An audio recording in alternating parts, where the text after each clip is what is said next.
On va quand même commencer. C'est 10h30. On est à 10h30, il est 32.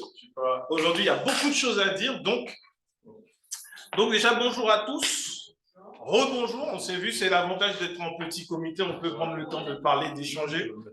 Comme je le dis encore à chaque fois, profitons de ces moments parce que plus tard, on s'en rappellera avec nostalgie en disant « Ah, cette époque était belle ». Donc bonjour aussi à ceux qui sont connectés en ligne, à l'autre partie de la famille de la réconciliation connectée en ligne. Bonjour à vous, nous sommes contents d'être avec vous, de vous avoir avec nous aujourd'hui. C'est vraiment une joie d'être en famille. Donc on va commencer aujourd'hui, on prend le temps de s'installer, on va prier et on va tout simplement demander à Dieu de... C'est un chant que j'aime beaucoup. C'est qui dit « Seigneur, me voici, j'ai besoin de toi, je veux te toucher. » Être touché par toi, et on va commencer par ça. On va commencer par ce chant.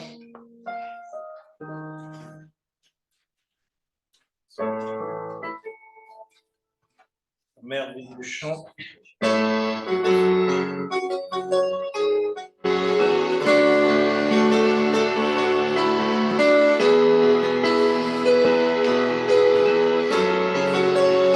Est-ce qu'on peut maintenant commencer à se laisser aller entre les mains du Seigneur, à être reconnaissant pour ce que lui il fait dans nos vies, pour ce qu'il nous a permis de voir aujourd'hui. C'est une grâce entre ses mains d'être appelé à l'adorer. Approchons-nous du trône de la grâce et chantons à notre roi. Approchons-nous de Papa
devant le trône. Est-ce que tu peux juste élever la voix devant le trône, dans la présence du Père? C'est lui qui nous a conduits aujourd'hui. C'est lui qui conduit les pas des justes. C'est lui qui nous renouvelle son esprit chaque jour. C'est lui qui, dans son amour, nous a offert Jésus-Christ à la croix, afin que par ses meurtrissures, nous soyons guéris. Que par sa mort, nous recevions la vie. Est-ce que ce matin, nous pouvons élever nos voix avec reconnaissance et gratitude envers notre Père? Il est là ce matin et il veut nous prendre dans ses bras. Il veut nous caresser tel un papa qui prend le temps de caresser ses enfants, de les cajoler. Alors ce matin, élève la voix. Papa, nous sommes là pour toi. Papa, nous voulons t'adorer. Papa, nous voulons te célébrer. Papa, nous sommes reconnaissants. Merci pour qui tu es. Nous voulons rendre gloire. Nous voulons élever Jésus. Merci pour ta présence en nous. Merci pour ton amour.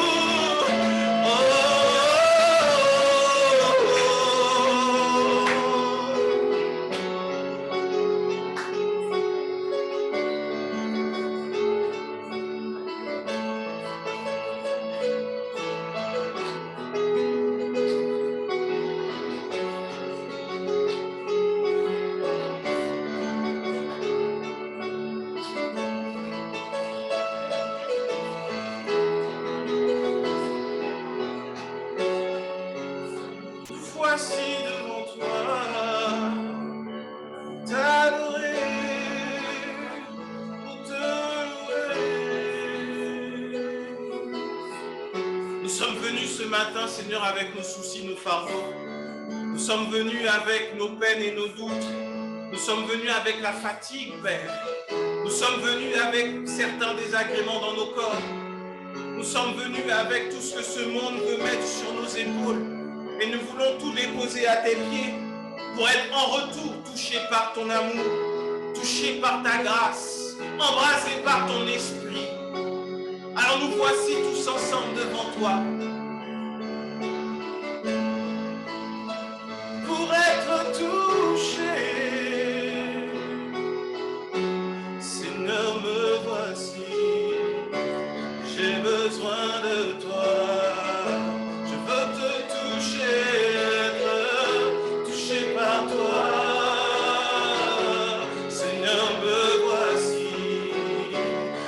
Besoin de toi, je veux te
touchés par toi, touchés par notre papa, non pas touchés par un homme, non pas touchés par notre surnom, mais touchés par toi, notre Père. Ce matin, nous voulons être touchés par ton amour. Nous voulons être touchés par ta grâce, touchés par ta vie, ta guérison. Oh, touchés par ta présence maintenant. Oh, tu nous touches, tu nous touches, tu nous touches, tu me touches. Tu me touches, tu me touches, tu me touches, tu me touches, tu me touches, tu me touches, tu me touches,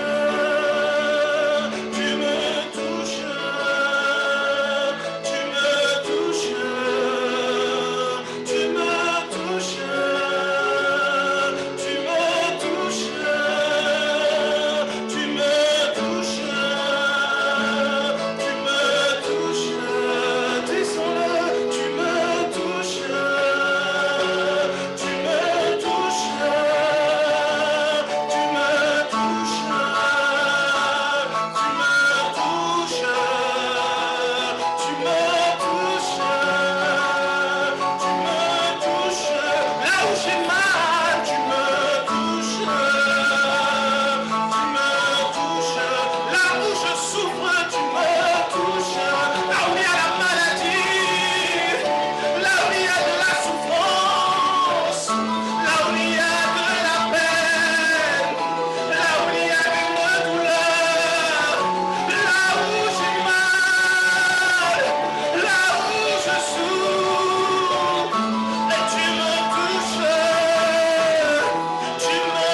Alors il enlève cette fatigue et te donne sa force. Si c'est de l'anxiété, il enlève l'anxiété et te donne sa paix. Si c'est de la tension, il fait redescendre la tension. Si c'est du diabète, il fait que ce diabète disparaisse. Quelle que soit la maladie, les meurtrissures de Christ ont été pour nous, afin que nous soyons guéris de toutes nos maladies. Alors maintenant,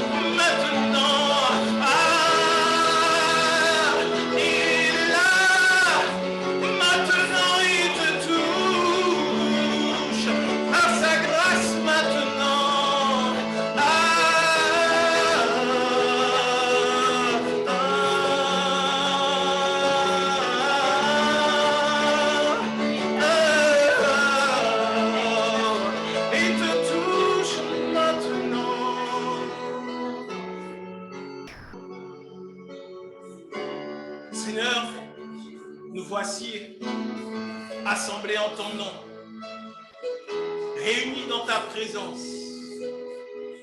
Nous déposons à tes pieds les douleurs, les peines, les maladies, et que toi seul tu puisses nous toucher. Père, nous n'avons pas besoin de rencontrer un homme. Nous avons fait la plus belle des rencontres. Nous avons rencontré Jésus. Parce que nous avons rencontré Jésus, nous avons l'assurance qu'il a tout accompli pour nous à la croix et que nous repartirons de ce lieu totalement régénérés, restaurés, guéris dans nos corps mortels. Et parce que c'est Jésus-Christ que nous adorons et que nous servons, nous voulons ainsi nous approcher avec pleine conscience de ce qu'il a accompli pour nous à la croix. Nous voulons nous approcher de cette table que tu dresses en face de nos adversaires. Ce matin, nous voulons déclarer que la mort se trouve de l'autre côté de cette table. Nous déclarons que la maladie se trouve de l'autre côté de cette table. Que les ennemis qui ont voulu à nos vies se trouvent de l'autre côté de cette table. Et qu'un jour à la croix, lorsque Seigneur, tu as regardé et que tu as reçu en toi le châtiment qui produit la paix, nous avons reçu ainsi la victoire et que désormais nous rappelons à l'ennemi qu'il a perdu parce qu'à la croix, tu as dit tout est accompli. Tu as dit tout est accompli. Et c'est dans le tout est accompli que nous voulons faire notre foi reposer.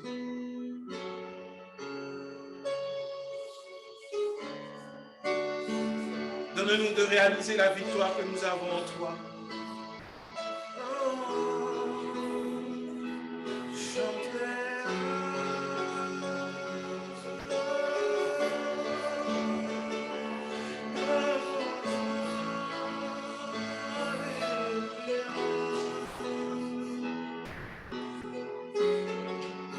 Seigneur, tu vois nos mains qui se sont posées là où nous avions des douleurs.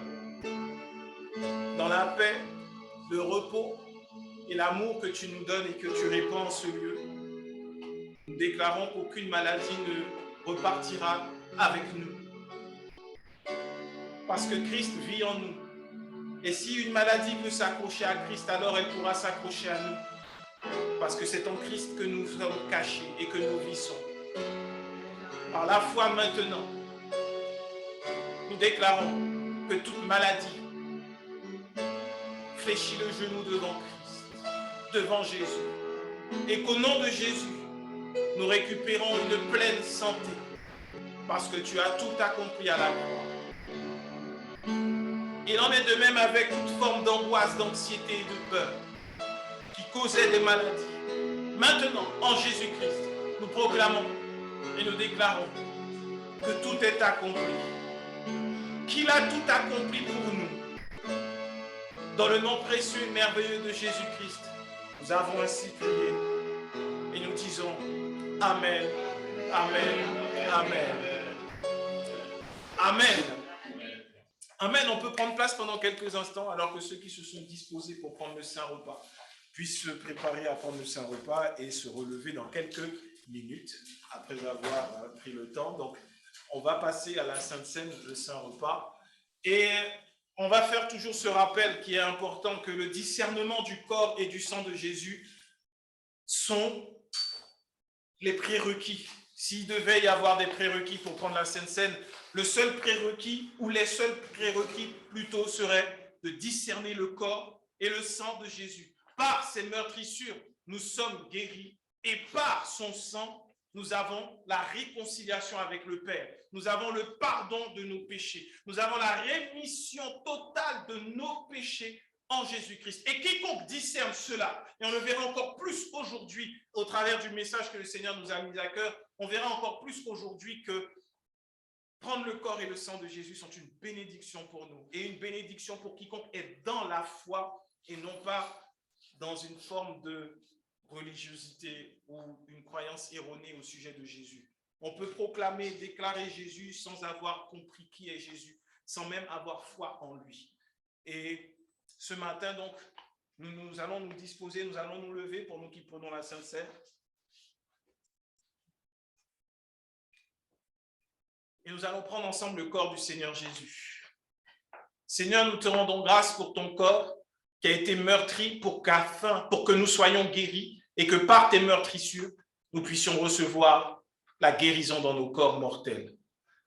Ce matin, c'est avec foi que nous prenons ton corps et que nous déclarons que tu as tout accompli et que nous sommes totalement et pleinement guéris en toi. Prenons ensemble maintenant le corps du Seigneur Jésus.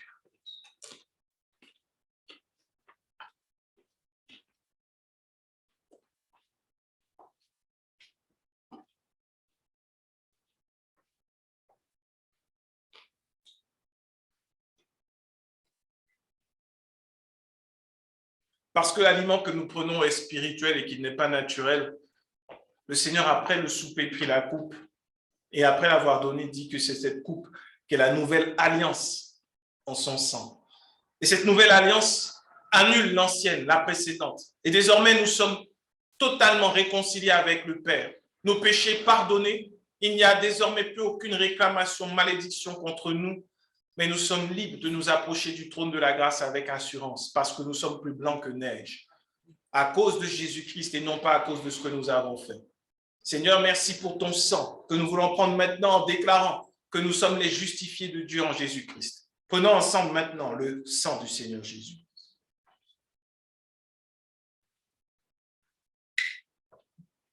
Seigneur, merci pour ton corps et pour ton sang, pour la vie qui coule dans nos veines, pour ton amour.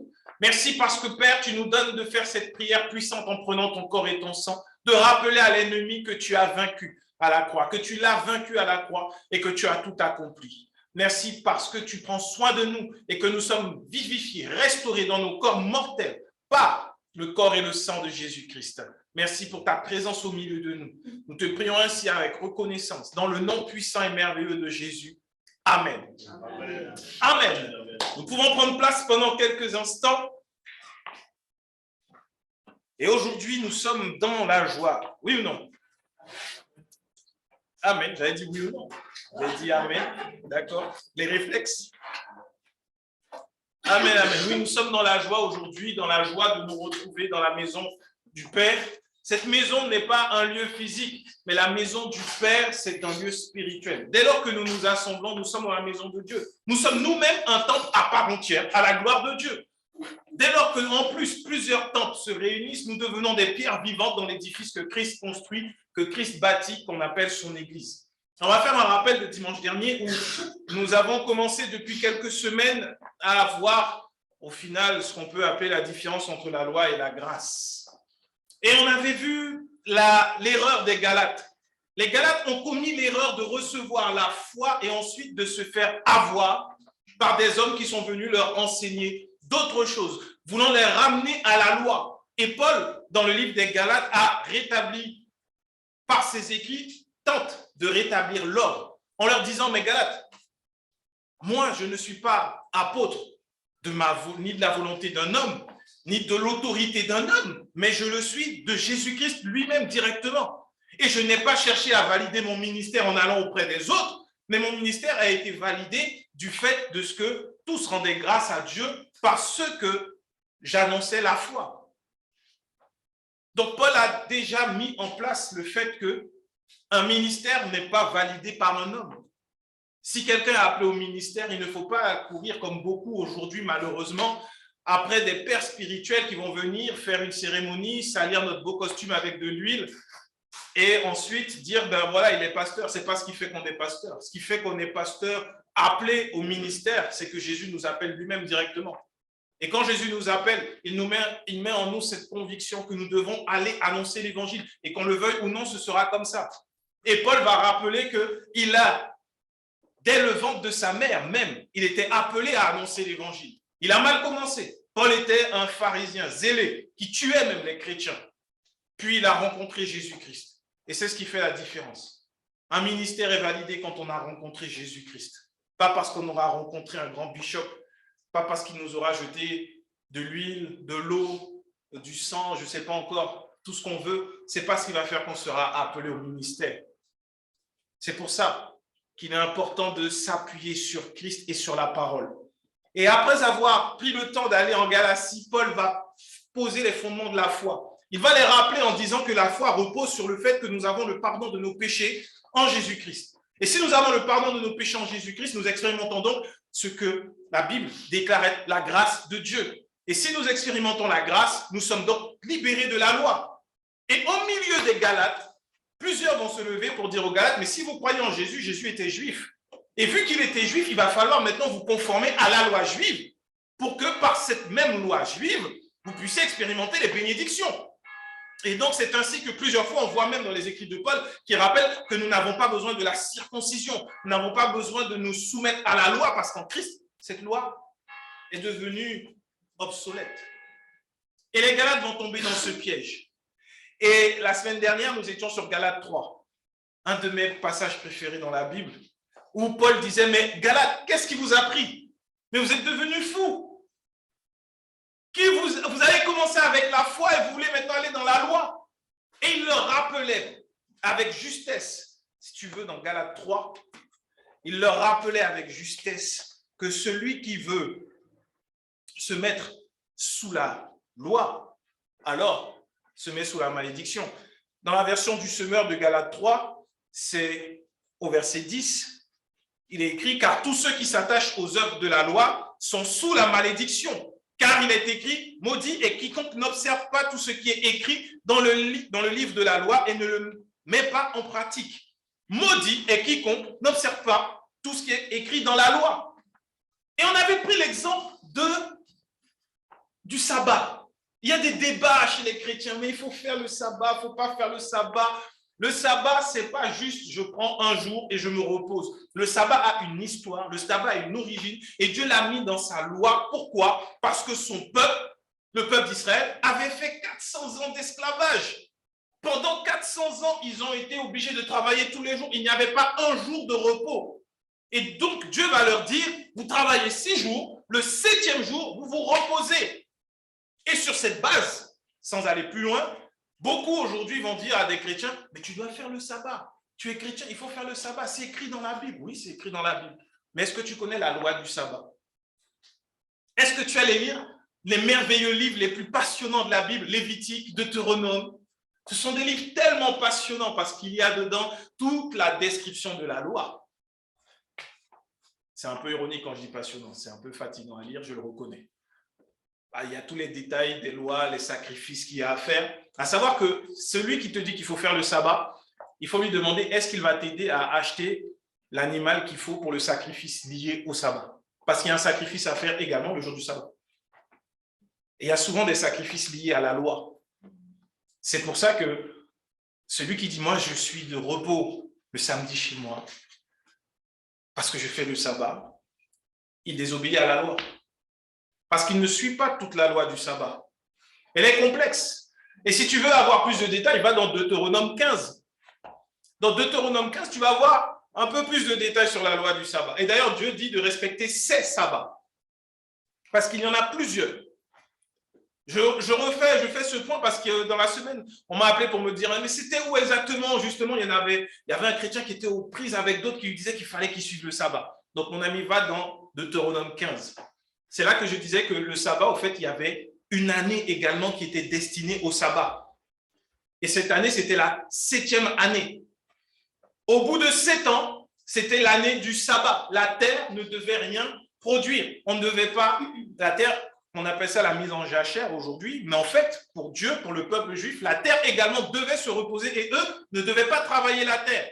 Et Dieu, dans son alliance, va leur dire, la 6e année, je vais faire que vous produisiez pour 3 ans. Comme ça, vous allez manger sur les réserves de 3 ans parce que la 7e année, vous n'allez pas pouvoir récolter. La 8e, vous allez planter et c'est à partir de la 9e que vous allez pouvoir manger du fruit. Donc, je vais vous bénir pour que la 6e année, votre travail soit multiplié. Donc, on voit que la loi de la dîme, bon, on peut parler de la loi de la dîme aussi, mais la loi du sabbat est complexe. Alors, de se dire, je fais juste un jour de repos, ça ne sert à rien. On désobéit à la loi et comme Paul le dit, on se retrouve sous la malédiction. Ce qui est terrible. Et à la fin de ce message, la semaine dernière, je crois poussé par l'esprit, j'ai dit, bon, on va voir les malédictions liées à la loi. Et c'est ce qu'on va regarder aujourd'hui. Les malédictions liées à la loi. Avant, il y a un constat quand même terrible dans les églises, c'est que beaucoup de personnes vont dans les églises pour être libérées des réclamations, des malédictions. Il y a le marabout dans mon quartier, il me fatigue. Il y a le sorcier de la famille, tout le temps, il nous en veut parce que c'est nous qui avons hérité. Il y a toujours des problèmes avec les héritages. Il y a toujours des choses comme ça. Je suis combattu, je dors, je vois qu'il y a des chiens qui courent après moi. Après, je n'arrive pas à me cacher. Après, ce sont des ossements qui se lèvent, on retient mon pied. Et puis quand je me réveille, j'ai une marque sur le pied, je ne comprends pas. Exemple tiré de la vie réelle. Et on se dit, les démons sont après nous. Moi, aujourd'hui, je vais te dire avec beaucoup d'humilité que les démons et le diable sont vaincus. Et ils sont vaincus. Comme je l'ai dit la semaine dernière, le diable a perdu, mais bien perdu. J'ai jamais vu un perdant réussir à gagner encore un peu. Ça tombe bien, bientôt, aujourd'hui, la Coupe du Monde va commencer. La France a gagné en 2018. Ils ont gagné en 98. va dire aux Brésiliens de dire maintenant, je vais gagner un petit peu de la Coupe du Monde, ou sinon, je ne sais plus c'était quand la finale en 2018. Bon, ceux qui ont perdu contre la France en 2018, là, la Croatie, voilà, va leur dire maintenant, mais t'es un peu champion quand même, tu peux battre encore un peu la France. Ils vont te dire, mais le match est passé, on a perdu, on ne peut plus réclamer quoi que ce soit. Notre médaille, elle est en argent, on n'a pas eu la prime, c'est fini, c'est mort. Et pourquoi aujourd'hui, je pose une question rhétorique, les chrétiens pensent que le diable a encore le pouvoir de les harceler dans leur vie? La Bible dit clairement qu'il est vaincu, qu'il n'a plus de puissance, de pouvoir, il n'a plus rien. Parce que si le diable avait encore un peu de force, je vous assure qu'on ne serait pas là en paix. Non, le diable est méchant. C'est l'essence du mal. C'est le diable. Est-ce que l'essence du mal peut être là et puis juste te fatiguer la nuit? Bien sûr que non, il va vouloir te tuer tout de suite. Il y a des choses que les enfants de Dieu aujourd'hui, que ceux qui croient en Jésus vivent, ne viennent pas du diable, mais du fait qu'ils sont sous la loi sans le savoir. Et c'est ce qu'on va regarder. On va aller dans ce merveilleux livre de Deutéronome 28. Moi, je vais prendre la version du semeur parce qu'elle est explicite, elle est assez claire. Et on va donc voir les malédictions liées à la loi. Il est impressionnant et remarquable de voir que Deutéronome 28 est composé de 69 versets. Merci de me l'avoir dit. Vous êtes très intelligent. Vous lisez la Bible. 69 versets. Et sur les 69 versets qui composent Deutéronome 28, il y en a 14 qui parlent de la bénédiction qui est liée à l'obéissance de la loi. Et tous les autres versets, tu auras fait le calcul toi-même, parlent de la malédiction si on n'obéit pas à la loi. Donc, 14 versets sur 69 qui parlent de bénédiction, tous les autres expliquent en long, en large et en travers comment la malédiction va nous atteindre lorsqu'on n'obéit pas à la loi. Une chose qui est claire, aujourd'hui, en Jésus-Christ, et nous le verrons plus tard, en Jésus-Christ, nous expérimentons la bénédiction parce qu'il a accompli. Quand il dit tout est accompli, ça veut dire qu'il a accompli toutes les ordonnances qui étaient liées à la loi et que ceux qui croient en lui, désormais, vivent également que les bénédictions parce qu'il a tout accompli. C'est en Jésus-Christ que nous avons les bénédictions, en personne d'autre. Mais maintenant, quand on vient t'enseigner la loi et que, par exemple, tu l'as fait de façon partielle, que tu fais le sabbat ou que tu veux obéir à la loi de la dîme ou tu veux obéir tu veux faire le jubilé. D'ailleurs, le jubilé fait partie de la loi du sabbat. On fait un jubilé, on ne sait même pas ce que ça veut dire. Et on veut faire plein d'autres choses qui sont liées à la loi. On va se dire, mais moi, je crois en Dieu, c'est écrit dans la Bible, il y a des bénédictions qui sont attachées. Lisons ensemble les bénédictions. La loi fonctionne donnant-donnant. Celui qui obéit reçoit, celui qui désobéit reçoit également, soit le bien, soit le mal. Alors, Deutéronome 28, verset 1er nous dit, « Si vous écoutez attentivement la parole de l'Éternel, votre Dieu, et si vous obéissez à tous les commandements que je vous donne aujourd'hui, si vous les appliquez, alors l'Éternel, votre Dieu, vous fera devenir la première de toutes les nations de la terre. » Waouh! Et si vous obéissez à l'Éternel, votre Dieu, voici toutes les bénédictions dont Dieu vous comblera. Vous jouirez de ces bénédictions à la ville comme au champ. Il vous bénira en vous donnant de nombreux enfants et d'abondantes récoltes, en multipliant le nombre de vos bœufs, de vos moutons, de vos chèvres. Il vous bénira en remplissant votre corbeille et votre pétrin. Il vous bénira lors de vos allées et venues, au départ comme à l'arrivée. L'Éternel mettra en déroute les ennemis qui vous attaqueront. S'ils marchent contre vous par un seul chemin, ils s'enfuiront en débandade en tous sens.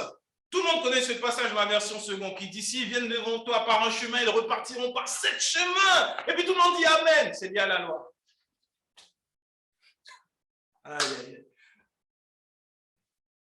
L'Éternel vous bénira en remplissant vos greniers et en faisant réussir tous ceux que vous entreprendrez. Oui, l'Éternel, votre Dieu, vous bénira dans le pays qu'il vous donnera. Si vous obéissez au commandement de l'Éternel, votre Dieu, et si vous suivez les chemins qu'il vous a prescrits, il fera de vous un peuple saint pour lui, comme il l'a promis par serment. Tous les peuples de la terre verront alors que l'Éternel est invoqué en votre faveur et ils auront du respect pour vous. L'Éternel vous comblera de bien dans le pays qu'il a promis par serment à vos ancêtres de vous donner. il vous accordera de nombreux enfants, multipliera vos troupeaux et vous donnera des récoltes abondantes. L'Éternel ouvrira pour vous son bon trésor céleste pour donner en temps voulu la pluie nécessaire aux terres et pour bénir tout travail que vous accomplirez. Vous prêterez à de nombreuses nations et vous n'aurez même pas besoin d'emprunter. L'Éternel vous fera tenir le premier rang parmi les peuples, jamais le dernier. Vous occuperez toujours la position la plus haute et non une position inférieure, à condition que vous écoutiez les commandements de l'Éternel, votre Dieu, que je vous prescris aujourd'hui pour y obéir et les appliquer sans vous écarter ni dans un sens ni dans l'autre de tout ce que je vous ordonne aujourd'hui pour vous attacher à d'autres dieux et leur rendre un culte. Waouh! Il y a tellement de conditions à cette bénédiction. C'est compliqué. Si vous obéissez, si vous appliquez, si vous mettez en pratique, est-ce que ça ne vous rappelle pas beaucoup d'enseignements?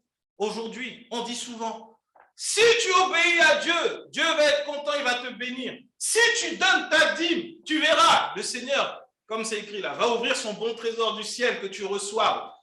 Si tu ne te détournes pas, si tu marches dans la sainteté, conditionnelle. Alors qu'en Jésus-Christ, la bénédiction est sans condition. Nous avons la bénédiction en Jésus-Christ. Mais si tu es sceptique, on va aller plus loin. Donc là, c'est pour avoir la bénédiction. Dans la loi, tu obéis, tu reçois. Comme nous avec nos enfants. Ton enfant fait bien, il a le bien. Ton enfant fait mal, il sait que c'est mal. Il est puni. À l'époque, on donnait des fessées. Tu as mal travaillé à l'école? Viens, on va discuter. Assieds-toi sur mes genoux. Et puis une ceinture à la main. Pour ça, c'était mon papa. Après, tu t'ajustais. Tu passais de l'avant-dernière place à la 4e de la classe. Des fois, ça marche. Ça te remettait les idées en place. Et c'est comme ça que la loi fonctionne. Je travaillais bien, j'étais content. J'avais des cadeaux. Je travaille mal, c'était pas bon. Et aujourd'hui, lorsqu'on va t'enseigner qu'il y a une condition, et c'est déjà un premier moyen de reconnaître là où la loi est enseignée, lorsqu'on va mettre un conditionnel à la grâce de Dieu et à l'amour de Dieu, lorsqu'on va dire à condition que, alors là, il faut faire très attention à ce qui sera dit ensuite. Parce que la loi, et on le verra dans les semaines qui viennent, la loi est encore présente, sauf qu'elle a changé de forme. Le fond reste le même, mais la forme est différente pour qu'on puisse mieux avaler la pilule. Avant, elle était sur des tables de pierre, c'était compliqué à l'avaler. Maintenant, elle a été enrobée, c'est plus facile à avaler comme ça. Et on verra. Donc, on voit ce fondement, toutes les bénédictions. Et je suis sûr que si on prend le temps de lire la version Louis II et qu'on le fait avec un style un peu à l'américaine, avec beaucoup d'effets de voix, tout le monde dira Amen. La tête et non la queue, tu prêteras, tu n'en prêteras pas. Combien de fois on n'a pas entendu ces messages-là? Mais c'est à condition. Tu prêteras, tu n'en prêteras pas, à condition de faire une offrande sacrificielle. Tu seras la tête et non la queue, à condition d'obéir aux lois de Dieu. Oui, d'accord. On va rentrer maintenant dans ce qui fait que les enfants de Dieu sont là en train de tout le temps chasser Satan, de sortir les épées, d'envoyer l'huile, de je ne sais pas quoi encore. On va regarder. On ne va pas tout lire parce que c'est long, donc il y a quelques morceaux choisis. Mais après, j'encourage vraiment chacun d'entre nous, ici ou en ligne, d'aller relire pour lui-même, pour qu'il se rende compte les combats qu'il peut avoir dans sa vie encore et il ne réalise pas en fait. Donc, il est important de regarder. Amen. Ah, décidément. Alors, verset 15. On va lire de 15 à peu près 24 et on va regarder un peu. Et vous allez, à ce moment-là, rester focalisé sur la parole. Ne pensez pas ni au passé, ni aux personnes que vous connaissez qui pouvaient être dans cette situation. Verset 15. Par contre, et là, il y a par contre, si vous n'obéissez pas à l'Éternel votre Dieu, si vous ne veillez pas à appliquer tous ces commandements et ces lois que je vous transmets moi-même aujourd'hui, voici quelles malédictions fondront sur vous. Vous serez maudits à la ville comme au champ.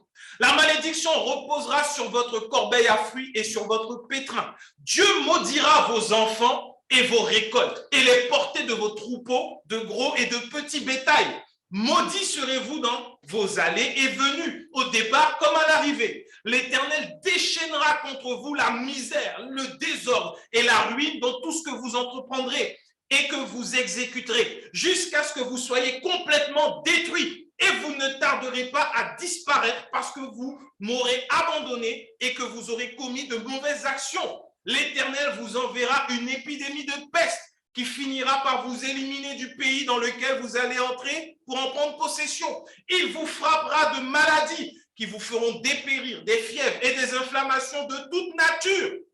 Il frappera aussi vos champs par la sécheresse, la rouille et le charbon. Tous ces fléaux vous poursuivront jusqu'à ce que vous disparaissiez.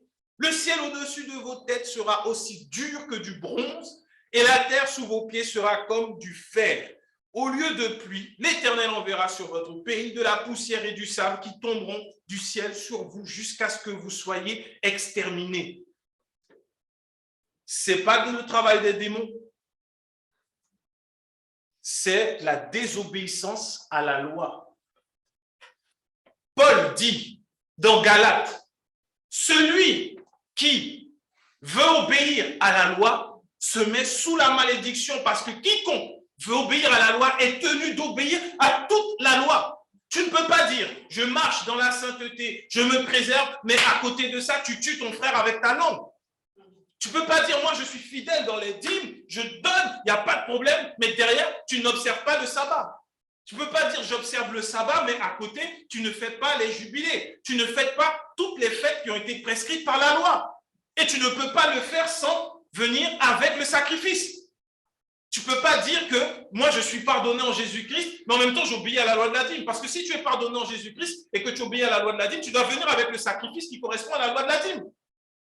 Voilà pourquoi quiconque veut se mettre sous la loi se met sous la malédiction. Et on a vu que la malédiction là, il n'est pas écrit j'ordonnerai à des démons de te poursuivre. Il n'est pas écrit j'ordonnerai au diable de te fatiguer. Non, c'est la désobéissance liée à la non-observation de la loi.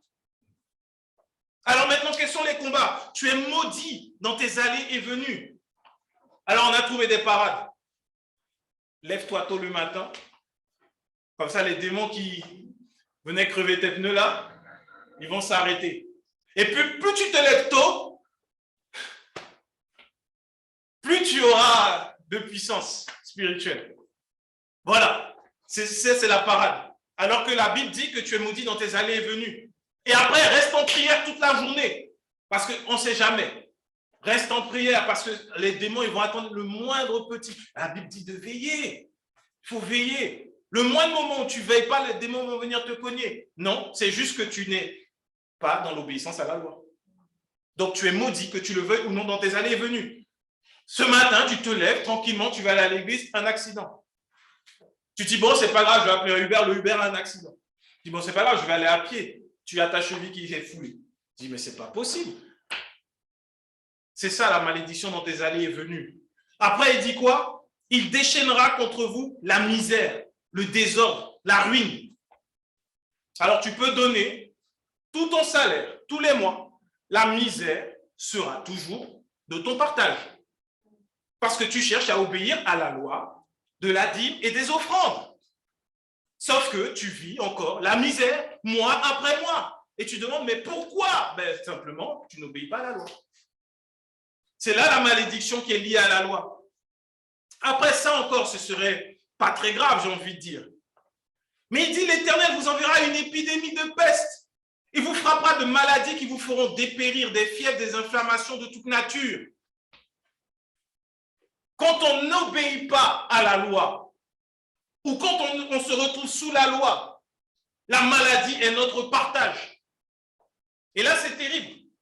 Et là, on va chercher à ce que des personnes puissent nous imposer les mains. Il faut observer un peu dans les églises quand on dit, allez, on va prier maintenant pour tous ceux qui sont malades. Toute l'église se lève. J'ai déjà vu. Si on dit maintenant, on va prier pour, je ne sais pas quel autre, pour ceux qui veulent se marier ou quoi que ce soit, il n'y a pas beaucoup de monde. Mais tu dis maladie, oh, Tu peux être sûr d'avoir pour 1 heure à prier si c'est une grande église. Tout le monde va se lever. Pourquoi? La maladie est attachée à toi lorsque tu es sous la loi. Et le pire, c'est que tu vas avoir un prophète inspiré par je ne sais qui va te dire non, ce sont des démons générationnels. En Jésus-Christ, toutes les maladies s'arrêtent par ces meurtrissures. Ça, c'est la grâce que nous recevons. Nous ne recevons pas la guérison parce que nous la méritons. Nous la recevons parce que Dieu nous a aimés en Jésus-Christ. Nous sommes guéris parce que par ses meurtrissures, parce que lui, il a décidé de quitter le ciel, quitter sa gloire, venir sur terre, prendre dans son corps mortel nos douleurs, nos maladies, afin que nous soyons guéris par la foi en ce qu'il a fait. Rien d'autre. Juste parce que tu crois qu'il a pris tes maladies, tu es guéri. Tu ne mérites pas la guérison, tu la reçois par la foi et tu la vis. Mais si tu crois qu'il faut que je sois un bon chrétien, qu'il faut que je prie, qu'il faut que je sois gentil, qu'il faut que j'obéisse à telle ou telle loi, tu ne peux pas vivre la guérison totale. C'est une malédiction qui est attachée à toi à cause de la loi.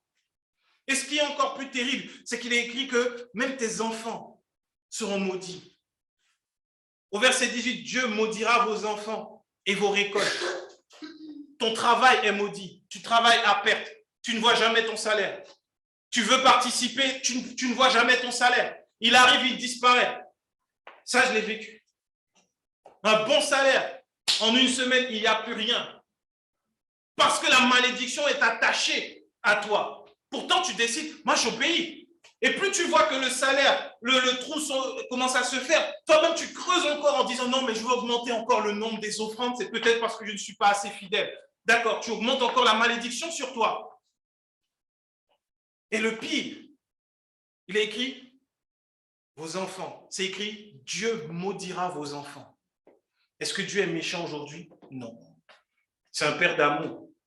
Mais il est père d'amour pour ceux qui sont dans la grâce. Ceux qui ne sont pas dans la grâce et qui sont sous la loi font face au Dieu de la loi. Et là, c'est triste parce que ça touche aux fruits de nos entrailles. Nos enfants sont maudits. Ils passent par des difficultés qu'on ne voudrait pas pour eux.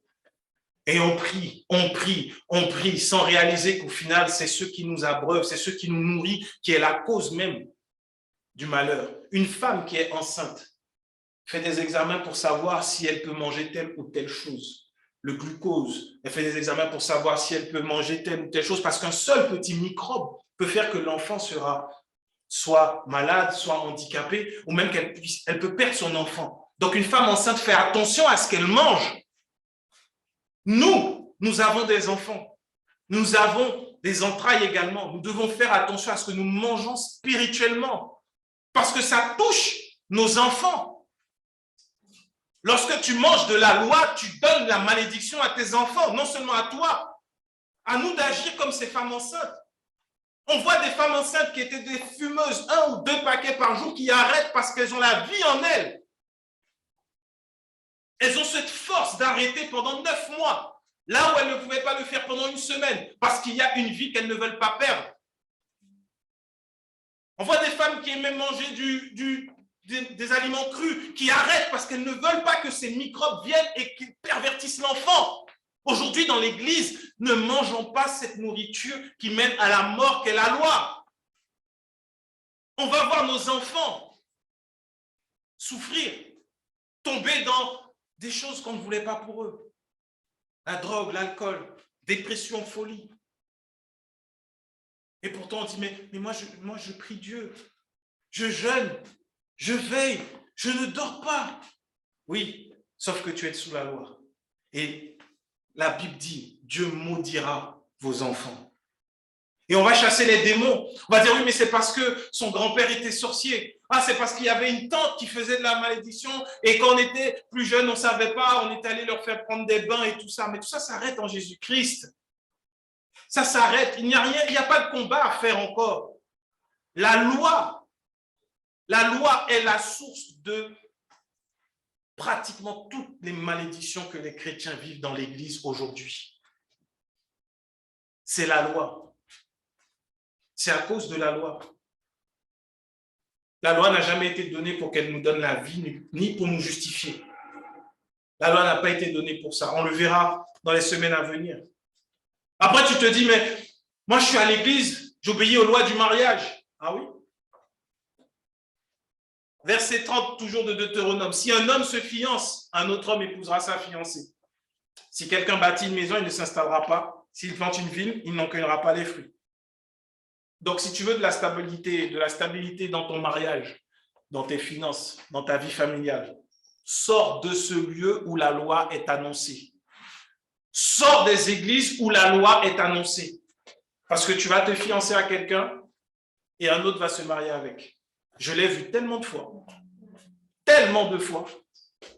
Et on pense, non, mais c'est les démons, les gens là, ils sont chargés. Non, c'est écrit dans la Bible. C'est tellement plus simple de faire porter le chapeau au diable. Tellement plus simple. Non, mais il est perdant, il est par terre déjà. Le gars est vaincu. C'est facile de dire, non, mais c'est lui. C'est pas moi, c'est pas ce que je dis, c'est lui là. Tu vois,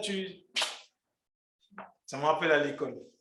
On était plusieurs, il y en a un qui dort, puis un autre devant, et tu mets une grosse claque à celui qui est devant. Ne faites pas ça. Et tu mets une claque, et puis après, tu dis, non, c'est lui, il fait semblant de dormir. C'est la même chose quand tu dis, non, c'est pas la parole, ne remets pas en question ce que je prêche. Je suis loin, établi par Dieu, tout ce que tu veux. J'ai une onction, tout ce que tu veux. C'est le diable, c'est le diable. Continue, amène les finances. Le diable, on va le chasser, j'ai l'autorité pour. C'est tellement facile. C'est tellement facile. Et il y en a toujours un seul qui sort bien de ça, c'est celui qui le dit, qui le prêche. C'est toujours lui qui sort bien. Non, mais c'est en fait, tu n'as pas compris. Si ça ne marche pas, c'est parce que, tu vois, le diable a des stratégies qu'on ne connaissait pas encore. Il a fallu qu'on aille encore chercher une révélation plus profonde. Il n'y a pas de révélation plus profonde. La vérité, c'est que c'est écrit dans la Bible. Et c'est que le message qui est annoncé est un message de mort et de malédiction. Pour ceux qui veulent obéir à la loi de la semence, le verset 38 de Deutéronome dit « Vous sèmerez beaucoup de grains dans vos champs, mais vous ferez de maigres récoltes, car les sauterelles auront tout dévasté. Vous planterez des vignes et vous y travaillerez, mais vous n'en boirez pas le vin. Vous posséderez des oliviers sur tout votre territoire, mais vous n'en récolterez même pas assez d'huile pour enduire votre corps, car vos olives seront tombées avant d'être mûres. Vous donnerez naissance à des filles et des filles, mais vous ne les garderez pas avec vous, car ils s'en iront en captivité. Encore les enfants. Alors tout ce que tu vas essayer de faire, semer, tout ça ne va pas marcher non plus. Ce qui est terrible, c'est que les enfants partiront en captivité. Aujourd'hui, on se dit, oh, mais c'est fini, on ne vient plus envahir les pays, prendre les enfants en captivité. Oui, mais est-ce que tu sais que la drogue est une captivité? La pornographie est une captivité. L'alcool est une captivité. Toutes ces captivités-là vont venir prendre les enfants. Sortons de la mentalité de la loi. Entrons pleinement dans la grâce. Et si tu vois encore dans ta vie, il y a des endroits où ça ne marche pas, on dirait qu'il y a encore de la malédiction, c'est-à-dire que tu dois revoir le fondement de ta foi sur ce que tu vis. Peut-être que ce que tu crois est erroné et ne correspond pas à la grâce. Si tu vois que quelque chose perdure et que ça ne correspond pas à la parole de Dieu, même quand tu prends la grâce, ça veut dire que peut-être que là, dans ta fondation, dans ta foi, il y a un message erroné qui persiste. Il y a une croyance erronée qui persiste vis-à-vis de Dieu, vis-à-vis de la grâce de Dieu. Et il faut vite jeter cette croyance pour épouser totalement la grâce. Il n'y a que cette grâce-là qui va nous faire sortir de ces cycles de malédiction. Ce n'est pas une question de se lever contre les démons de minuit, les démons de 12 heures, les démons de je ne sais quelle autre heure encore. Il faut les laisser. Ils ont perdu. Leur cas est déjà réglé. Ils sont destinés à l'étang de feu. C'est fini. Quand Paul dit que nous n'avons pas à lutter contre la chair et le sang, mais contre les esprits méchants qui œuvrent dans les lieux célestes, il faut faire attention. Paul ne dit pas d'aller chasser les démons. Il dit de faire attention à ces démons qui veulent nous faire perdre notre foi. Parce qu'après, les armes qu'il donne dans Éphésiens 6 au verset 10, c'est que la parole de Dieu. Ça veut dire que ce que les démons essaient de voler dans nos vies, c'est la foi. La foi, pas autre chose. Et c'est ça le vrai combat. Lorsqu'il y a une parole qui vient pour te faire douter de ce que tu vis la grâce. C'est là qu'il faut faire attention. Mais le reste, franchement, c'est du folklore. Le diable est perdu. Il a perdu. Il est perdant. C'est fini. Enfin, le passage, le verset 66 sur la fin de Deutéronome dit « Votre avenir sera très incertain. Vous connaîtrez des nuits. Vous connaîtrez nuit et jour la peur. Vous n'aurez aucune assurance pour votre vie. La terreur envahira votre cœur à cause de tout ce que vous aurez constamment sous les yeux, de sorte que le matin, vous direz, si seulement c'était le soir, et le soir, quand donc viendra le matin, la peur chronique. En vrai, beaucoup, et ça je l'ai vu vraiment, avec beaucoup de recul, beaucoup d'années dans l'église, beaucoup d'enfants de Dieu vivent dans la peur nuit et jour. Ils ne sont pas en paix. Et on a l'impression qu'ils sont très saints parce qu'ils jeûnent, ils prient, ils veillent, ils dorment presque plus. Il y a des gens, ils ne dorment plus, ils prient. Pourquoi? Et une attaque. Donc la nuit, moi je suis en combat, le matin je suis en attention, limite le démon. Sang de Jésus. J'ai expérimenté ça. J'ai grandi dans une famille chrétienne, on a grandi dans un milieu chrétien et tout, et puis j'ai découvert il y a quelques années la démonologie, tout ce qui est chasser les démons. Ah, j'aimais ça, c'était, non, c'est bien, non, sincèrement, non, c'est sympa, tu as l'impression d'être puissant, tu as l'impression que tu fais, et tu vois, je dis, ah ouais, c'est ça. Sauf que derrière, ça crée la peur. Je me rappelle, je rentrais chez moi un soir après avoir passé une nuit de chassage de démons, si ça se dit. Je rentrais chez moi et puis je vois des sachets sur une branche d'arbre. Je vois plusieurs sachets, mais je suis passé vite en voiture. Il était tard le soir, moi. Et puis j'étais au téléphone avec un collègue de chasseur de démons. Puis je dis, oh, j'ai vu une dame blanche. Attention, j'ai vu des démons. On dirait que c'est les représailles qui me poursuivent là. C'est bizarre. Je vivais dans la peur. Marcher dans le noir la nuit, quand je me réveillais, c'était compliqué. Et pourtant, la journée, je chasse les démons. Tu dors la nuit, tu fais un rêve. Sang de Jésus, tu commences, tu pries, jusqu'à ce que, en fait, tu te retrouves dans le calme. Parce qu'en vrai, tu as peur. C'est exactement ça. Alors, elle dit, tu seras dans la terreur. La terreur t'envahira sans cause. Tu passes devant un monument, tu fais sang de Jésus, tu passes là, autel, sang de... Tu passes ton temps comme ça, mais en fait, tu es dans la peur. Conséquence de la malédiction parce que tu es sous la loi. Parce qu'il n'y a que sous la loi que tu dois combattre tous tes ennemis. Sauf qu'aujourd'hui, on n'a plus des nations qui viennent nous tuer, donc les ennemis sont spirituels puisque nous sommes devenus des esprits. Oui ou non? C'est ce qu'on nous dit. Donc, on doit mener le combat contre ces nations pour avoir la victoire sur elles, afin que Dieu nous donne la domination. C'est la loi. Étant sous la loi, ben, tu vis dans la peur. Tous ceux-là qui chassent les démons, tu mets un petit bruit là, tu vas voir. Bon!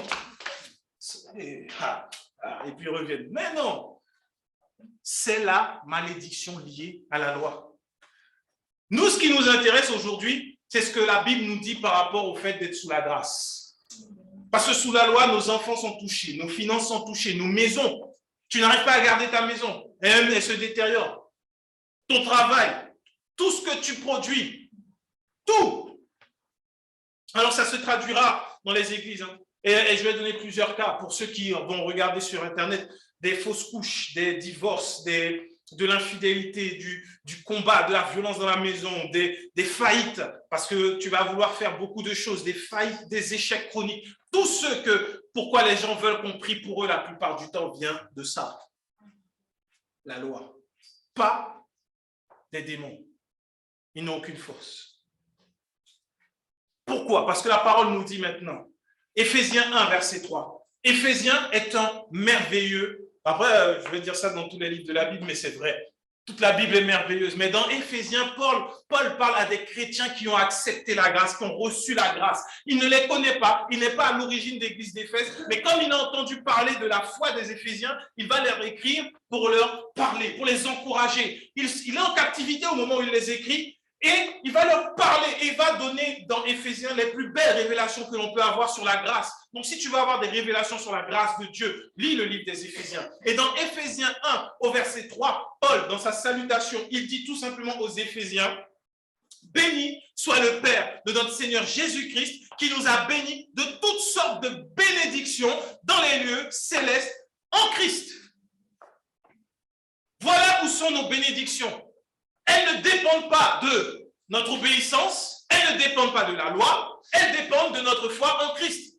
Le Père de notre Seigneur Jésus-Christ nous a bénis de toutes sortes de bénédictions spirituelles dans les lieux célestes en Christ.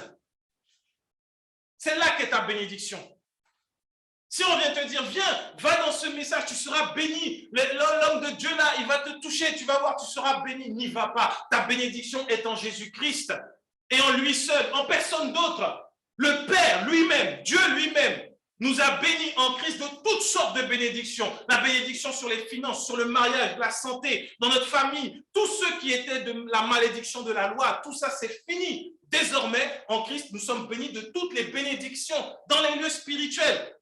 Ça veut dire qu'il n'y a aucun démon qui peut venir toucher si jamais encore on veut croire que les démons peuvent faire quelque chose. Nous sommes bénis dans les lieux spirituels en Christ. Et comme la foi est une ferme assurance de ce qu'on ne voit pas et de ce qu'on espère, lorsque nous avons foi en Jésus-Christ, ce qu'on ne voit pas qui est dans les lieux spirituels peut enfin venir dans le naturel et qu'on peut le vivre par la grâce de Dieu.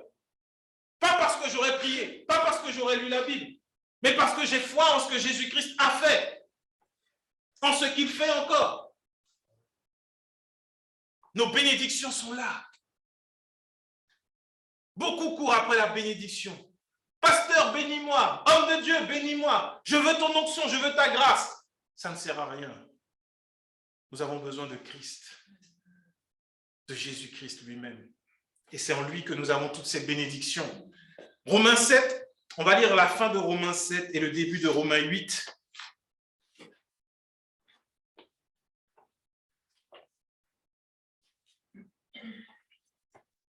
Toujours la version du semeur. Lorsque je veux faire le bien, je découvre cette loi. C'est le mal qui est à ma portée. Dans mon être intérieur, je prends plaisir à la loi de Dieu, mais je vois bien qu'une autre loi est à l'œuvre dans mon être.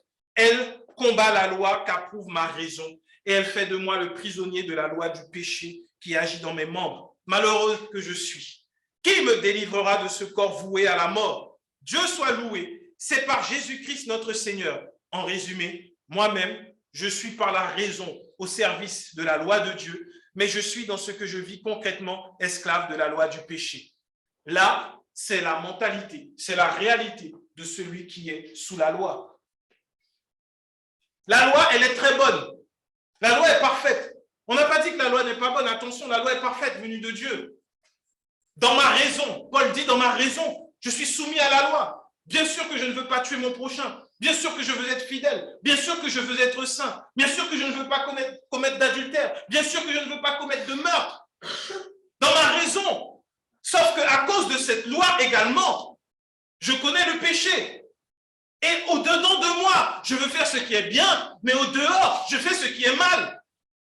C'est là maintenant la dualité de ceux qui sont sous la loi.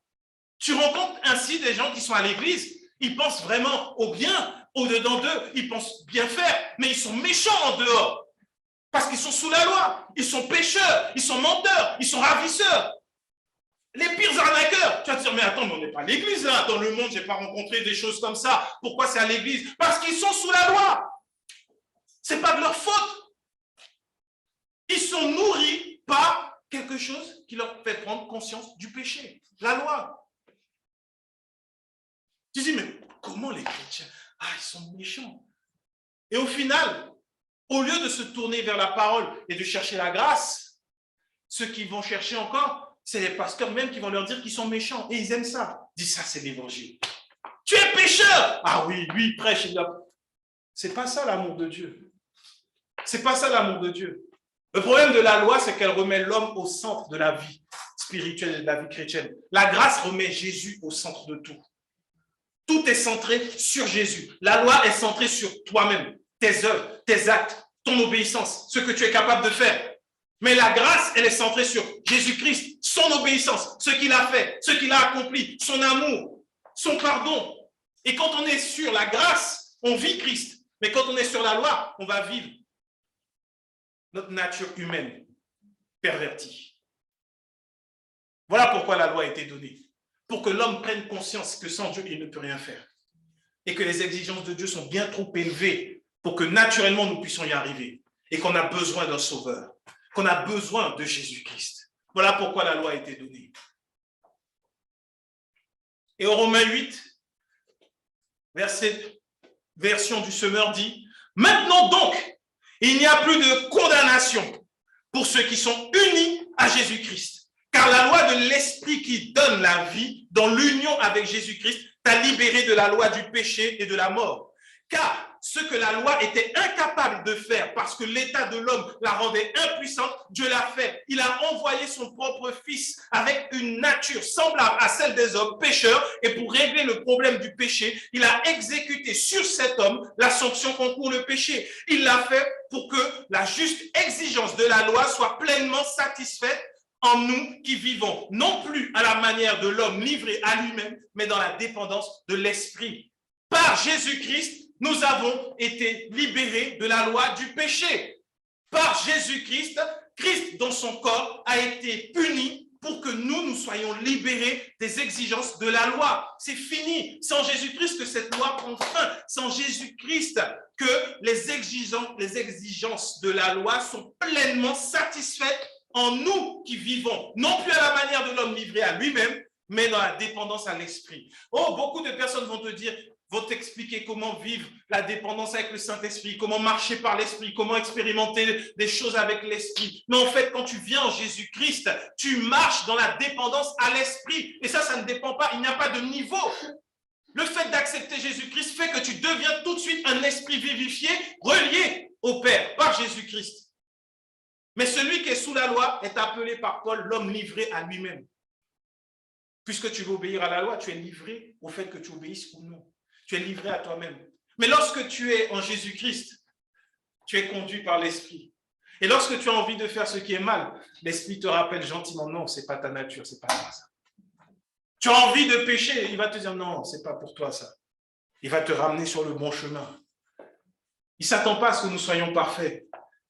Il ne s'attend pas à ce que nous puissions faire des choses parfaites. Il est là pour nous ramener sur le bon chemin.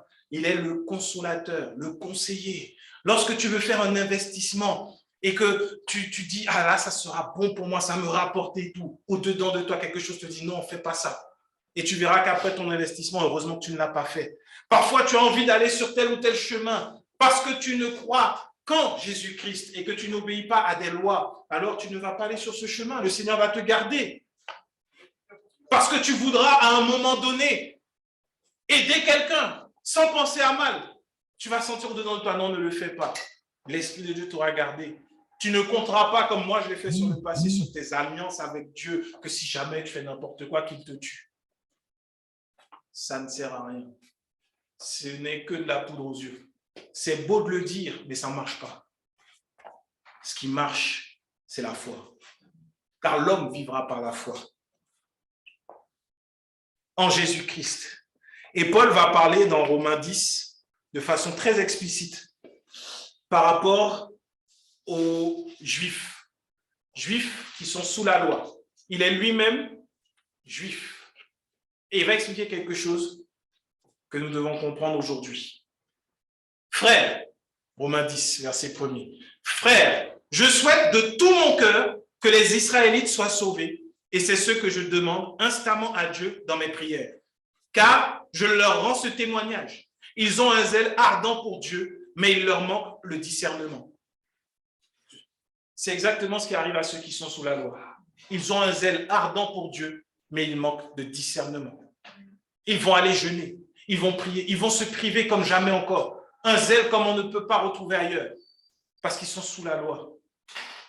Et il manque de discernement. Pourquoi Paul dit ça? Parce qu'il dit, au verset 3, en méconnaissant la manière dont Dieu déclare les hommes justes et en cherchant à être déclarés justes par leurs propres moyens, ils ne se sont pas soumis à Dieu en acceptant le moyen par lequel il nous déclare justes. Car Christ a mis fin au régime de la loi pour que tous ceux qui croient soient déclarés justes. Christ a mis fin au régime de la loi pour que tous ceux qui croient soient déclarés justes. C'est ce qui se passe. C'est une méconnaissance de la manière dont Dieu nous justifie qui fait que beaucoup se font avoir par les discours séduisants de ceux qui prêchent la loi encore. Parce qu'ils ne savent pas que Dieu nous déclare juste par la foi et non plus sur la base de nos œuvres. Beaucoup de zèle, beaucoup de feu. Ils sont prêts à tout donner. Pourquoi? Parce qu'ils cherchent à être justifiés. Une mauvaise conscience du péché qui demeure. Tu as conscience que tout ce que tu fais n'est pas bien. Tu as l'impression que Dieu est en colère contre toi. Et tout ce que tu veux, c'est que Dieu t'aime en retour. Et tu veux voir cet amour manifesté par des bénédictions. Voilà comment ceux qui sont pris par la loi réfléchissent. Ils ne savent pas qu'il suffit de dire « Jésus-Christ, je te reçois comme mon Seigneur et mon Sauveur. Viens habiter en moi. Je te reçois. » Et à ce moment-là, toute la puissance du péché est détruite dans nos vies. Ils pensent encore que par leurs œuvres, ils pourront faire quelque chose. Ils pourront être justifiés. Mais Dieu ne justifie pas ainsi. Ne soyons pas impressionnés par ceux qui sont des rats d'église. Ne soyons pas impressionnés même par les pasteurs, même s'ils ont de grandes églises, des petites églises, des églises moyennes, des églises dans le monde entier. Il y a une gloire attachée à la loi, mais elle n'a rien à voir par rapport à la gloire qui est attachée à la grâce. Ils sont zélés. S'ils n'étaient pas zélés, ils n'auraient pas donné de leur temps, de leur vie, de leur énergie. Mais ils sont zélés parce qu'ils veulent cette justice que seul Jésus-Christ peut donner. Je ne sais pas pour vous, mais c'est agréable de ne plus marcher avec la conscience du péché constamment, la culpabilité. Et on est libéré de ça que lorsqu'on a la foi en Jésus-Christ. Tu verras, beaucoup sont dans les églises et ils sont remplis de culpabilité. Beaucoup se sentent accablés parce que « Ah, mais cette semaine, je n'ai pas prié. Oh, je n'étais pas à l'église. J'ai fait ce qui était mal. J'ai menti là. » Est-ce que Dieu accepte ça? Non, mais quand nous sommes sous la grâce, le sang de Jésus-Christ parle et nous sommes pardonnés constamment et nous sommes reconnaissants de ce que Dieu a sacrifié son Fils afin que nous soyons pardonnés, pour que nous ayons une conscience pure, lavée. C'est fini. Marcher dans la paix. C'est ça, marcher dans la paix. Tu ne te dis pas, je suis un pauvre pécheur destiné à la mort. Mais tu marches sur la terre en étant joyeux, heureux, parce que tu n'attends qu'une seule chose. Le jour où tu rencontreras ton Sauveur, face à face, où tu pourras enfin l'embrasser, où tu pourras lui dire merci, parce que par ta mort, j'ai la vie aujourd'hui. Où tu seras là devant les portes d'or du royaume. Il y a un trésor, il y a quelque chose après la mort. Mais lorsque nous voulons nous mettre sous la loi, nous soumettre à des rudiments, nous soumettre à des stratégies humaines, on se prive de cette gloire à venir. Tout ce qu'il y a sur cette terre va périr. Connaître les lois des finances, ça ne sert à rien. Connaître la loi pour pouvoir chasser tous les démons, ça ne sert à rien. Il n'y a aucun démon qui ira au ciel. Ça ne sert à quoi? Par contre, dans le ciel, tu vivras par la foi.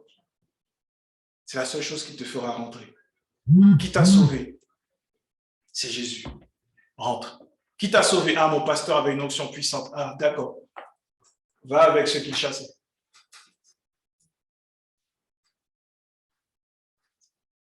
Pourquoi tu es là? Les anges dans le ciel. Bonjour monsieur, vous êtes mort. Pourquoi vous êtes là? Ah ben écoutez, sur la terre, j'ai chassé des démons. J'étais fidèle dans mes dîmes, dans mes offrandes. Il n'y avait pas meilleur chrétien que moi. J'étais tous les dimanches à l'église à l'heure. Hein? Vous connaissez les autres là qui sont jamais à l'heure. Donc moi j'étais là à l'heure. J'ai donné, j'ai participé à des campagnes d'évangélisation. Quand je pouvais, je prêchais également. Il y a des âmes qui ont été sauvées quand j'ai fait l'appel. Donc ils vont te dire, ok, d'accord. Tiens, là-bas, il y a un étang de feu, vas-y. Alors que si tu meurs et que tu arrives et qu'on te dit, mais pourquoi tu es là? Ben, tout simplement parce que Jésus-Christ m'a sauvé. Parce que je crois que c'est lui qui m'a sauvé. Et que c'est seulement par sa grâce que j'ai pu vivre toutes ces années sur terre. Je n'ai pas pu faire grand-chose.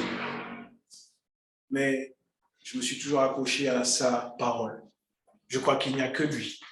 On va te dire, viens, toi on te reconnaît. Viens dans la réjouissance de ton Père. Viens profiter. Viens te reposer enfin.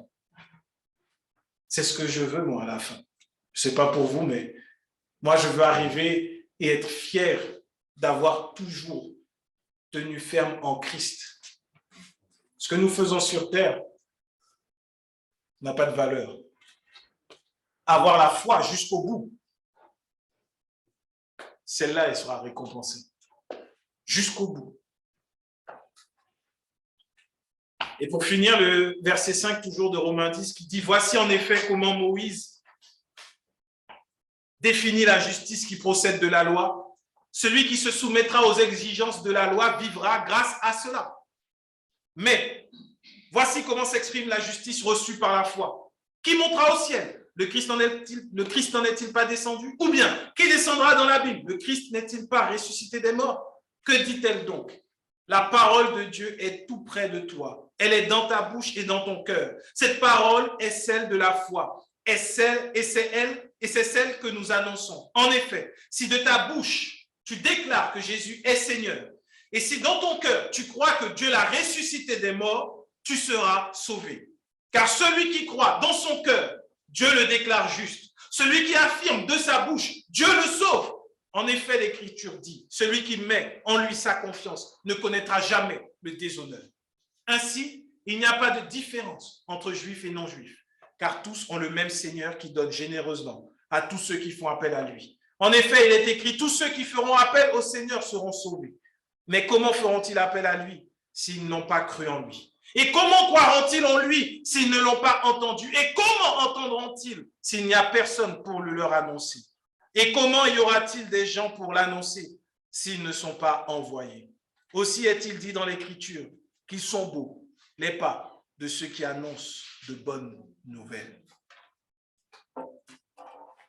Paul dit clairement que les Juifs ont du zèle pour Dieu, mais ils ne reconnaissent pas Jésus dans son œuvre de salut. Et aujourd'hui, il n'y a pas de différence. Dieu nous donne toute sa bénédiction, tout son amour. Les Juifs selon la loi, et j'invite vraiment, même si tu n'aimes pas l'histoire, va regarder l'histoire des Juifs sur la terre. Est-ce que ça ressemble à une histoire de bénédiction? Ils sont sous la loi. Et aujourd'hui, nous sommes, nous, enfants de Dieu. Et il nous donne la grâce.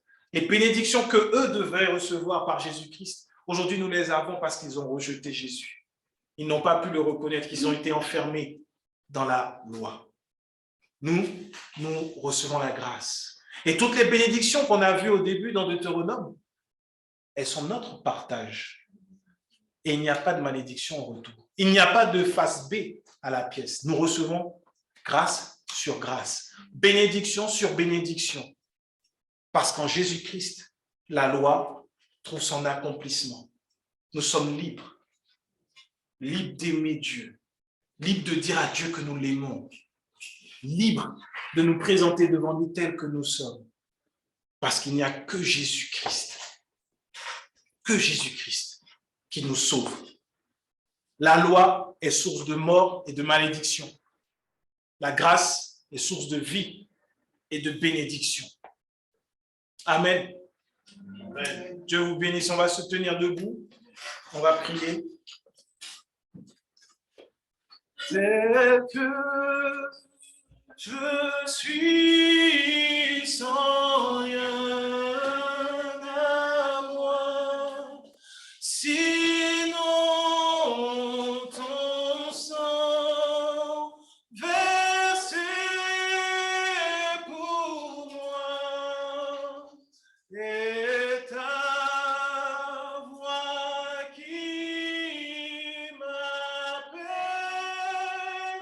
à toi.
reconnaissants pour ce que tu fais.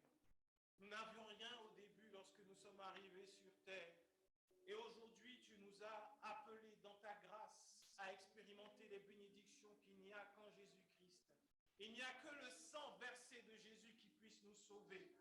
Hier, nous étions esclaves du péché, enfermés dans la loi. Mais tu as brisé ce mur de séparation par le sang de Jésus. Et désormais, nous vivons en harmonie. Nous vivons dans l'union avec le Christ. Et ton esprit habite en nous afin de nous conduire tous les jours. Tu ne nous as pas laissés orphelins. Notre espérance, notre espoir, notre avenir se trouve en Jésus-Christ. Nous attendons avec, Père, impatience ce jour où devant le trône de grâce, nous pourrons enfin te tenir, te serrer dans nos bras. Toi qui nous as aimés alors que nous étions éloignés, séparés de toi, alors que nous étions ennemis de Dieu, tu nous dis que tu nous prouves ton amour en nous accordant Jésus-Christ comme sacrifice expiatoire pour nos péchés. Père, oh, garde-nous de retourner à la loi et conduis-nous dans ta grâce, en dehors de toute forme de religiosité. Aujourd'hui, Père, nous reconnaissons que c'est dans ta grâce qu'il y a toutes les bénédictions pour nos vies, pour nos enfants, pour nos affaires, pour nos foyers, Père. Merci de ce que la malédiction ait pris fin avec Jésus-Christ à la croix. Nous te bénissons, nous te prions, nous te rendons grâce. Et nous déclarons que toutes les bénédictions du Deutéronome 28 sont notre partage, qu'elles nous poursuivent tous les jours de notre vie, dans le nom puissant, dans le nom précieux de Jésus-Christ. Et nous disons Amen. Amen, amen. Alors on va passer à nos exercices, à notre exercice de mémoire dominicale maintenant, avec notre chant pour nos offrandes, alors qu'on va préparer nos offrandes. Alors qui est béni? J'ai vu ta tête se baisser avec un exercice de réflexion. Oh, on va chanter. Alors là, vous allez chanter, vous. Moi, je ne chanterai pas beaucoup aujourd'hui, parce que normalement, vous devez le connaître aujourd'hui, le chant qui dit « Je suis béni, je suis béni. » Le jour de ma vie, je suis béni. Le matin quand je me lève et le soir dans la nuit, je suis béni. Je suis béni. Amen. C'est déjà pas mal, c'est bien, bravo. Les paroles, c'est pas encore ça, mais au moins vous avez retenu la mélodie. Non, mais c'est un encouragement, c'est bien. Ça montre qu'on ne fait pas des efforts en vain. On va reprendre. Je suis béni, je suis béni. Chaque jour de ma vie, je suis béni. Le matin quand je me lève et lorsque je dors la nuit, je suis béni. Je suis béni, je suis béni, je suis béni. Je suis béni chaque jour de ma vie, je suis béni. Le matin quand je me lève, le matin quand et lorsque je dors la nuit, lorsque je dors la nuit, je suis béni, je suis béni, je suis béni, je suis béni, je suis béni, je suis béni. Chaque jour de ma vie, je suis béni. Le matin quand je me lève.